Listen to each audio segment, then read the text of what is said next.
Hi, hello everyone, guys. So today with the new topic of this transport in plants. Today we discuss about uh, the another experiment for a flow of osmosis going called experiment used as a osmometer naming. So let us discuss the another experiment where a solution of sucrose is water in a water taken in a funnel is separated from the pure water in a beaker by selectively permeable membrane. So here we uses the osmometer as a for experimental our uses. So what here happens, how it is works. Let us discuss here. So it is in a one is taken here. External will be pressure from the upper side. There are piston like structure where the external pressure can be applied from the upper part of the funnel such that no water diffuses into funnel through the membrane. So this pressure is required to prevent water from diffusing. In fact, osmotic pressures and there is a function of solute concentration. So what are the functions coming here of solute concentration like how it is works? There will be the more solute concentration, then greater will be the pressure required to prevent water from the diffusing in. So going to the numerically, osmotic pressure is equivalent to the osmotic potential, but sign is the opposite. Let us I am tell here. So here as given in a very simple way the writing in this notes. So here water we know water always moves from the higher potential to lower potential. So here osmotic pressure will be applied as a diffusions. When the solid concentration will increases, the pressure will be applied. But here water potential will be the decreases. So it is a funnel and a sucrose solution is added for that in a beaker containing of water. So what another difference is solution of which chamber has been decreases the water potential means it is the by the osmotic pressure where the water potential is be decreases, and the solution of which chamber has the solute concentration potential it have the will increases. So in which direction will osmosis occurs? We know high from the higher to the lower of water potential.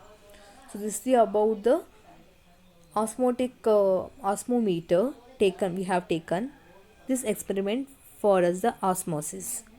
So in numerically the osmotic pressure is equivalent to the osmotic potential, but the sign is opposite. This point will be remembered in your mind. Next coming to uptake and transport of mineral nutrients. So what is this? So usually we know uh, when coming to the root of the any plant, the water or minerals cannot be passively absorbed by the roots. So there will be the two factors. Minerals are present in soil has charged particles which means are ions which cannot move across the cell membrane. Second point, the concentration of minerals in soil is usually lower than the concentration of minerals in the root. Therefore, the most mineral must enter root by active absorption into the cytoplasm of the epidermal cells. So this will be needs the energy which will not cause the activity to need of the energy inflow in the form of ATP. So here in the uptake and transport of mineral nutrients, how they occurs. So here the ions are absorbed by the roots by passive and the active transports. Here the uptake of ions require the ATP. I had said that one in the point. So someone watching this video, if they are not able to take the points, so go to the previous video which will have uploaded in this video. Watch that one. Will be the easy to understand the active and passive transport. So here has a specific protein in membranes of root hairs.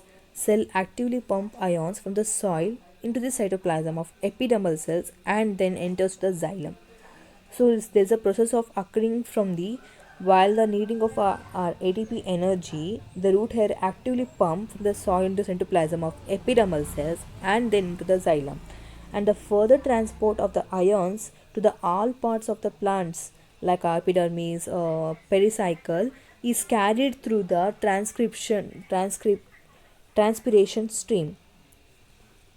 So this is the uptake and the transport of the mineral nutrients.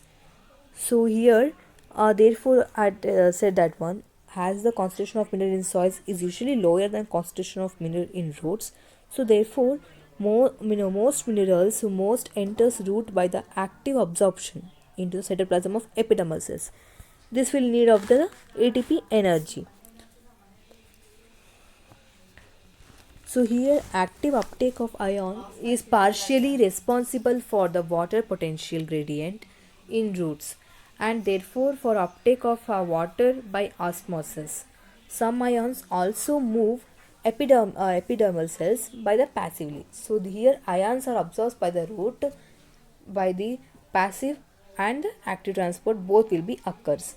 Next, moving to the last concept, mass flow hypothesis. There is a mass of using which is flowing by hypothesis. So how it is occurs in a roots. Here the glucose is prepared at the source by the process of photosynthesis and is converted to the sucrose as a sugar. So here sugar is which is in a sieve tube cells will pass from this one by the active transport. It produces the hypertonic condition in phloem. Already we discussed about the hypertonic, the word meaning.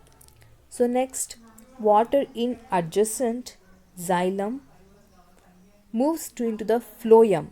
The water will be the move from the xylem to phloem by the process of osmosis, which means need of a semi-permeable membrane.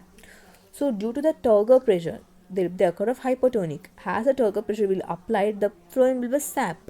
We know the turgor pressure what does mean. So here then the phloem will be sap the area of the lower pressure.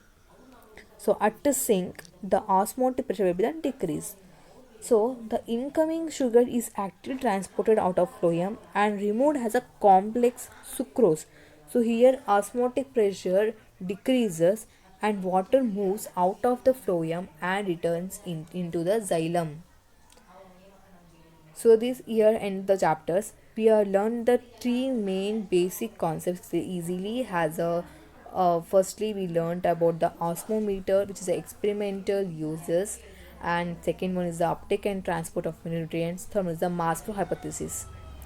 So here next in the topic we will learn about the water transcription flow as well as the transpiration mechanism of stomata opening and closing, guttation, transpiration pools, and what are the types for the transpiration.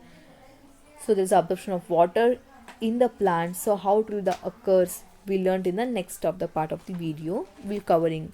So if anything problems you have and if you have another topics we have to explain, please DM me on my Insta page. Go to the Insta page I have shared in my the bio has well something about of the channel. Go to that and do not miss to the follow me. Also do not miss to the subscribe to the channel, support the channel, like this video, hit the like button, share the video to your friends. Thanks for the watching.